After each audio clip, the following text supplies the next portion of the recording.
On the trail of Boris Jan's exceptional work about the action and reflection of 16th century Franciscan friar Diego de Valadez in Europe, this contribution approached the footprints of 3 Spanish-American writers in their extended stays in various European cities, all of them into the Union of Iberian Crowns period. By studying their claims, ties, and trajectories, the goal is to examine how diverse urban configuration allowed Antonio Rubio, Garcilaso, Inca, and Juan Ruiz de Alarcón to develop, print, and spread their works, and how in doing so, each of them has the status of Indiano, regardless of where they're born. Rubio, Garcilaso, and Ruiz de Alarcón drew longitudinal itineraries on the mesh of continuous mobility that filled the Iberian circuits in their quest to achieve royal grace, intellectual recognition, or more significant benefits of their families and corporations. They placed their basic American knowledge in the scene and audience of the European capital's literary, philosophical, and moral reflections. Even though the history of Spanish literature and philosophy has recovered them as exceptional examples of American writers in Europe, their itineraries can only be explained based on the complexity of the Iberian Atlantic ties that allow them to travel and settle in Rome,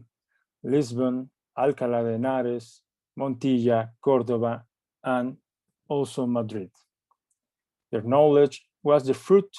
of a profound reflection of the Spanish-American experience, but only gained clarity and singularity in the contrast of their extended European stays.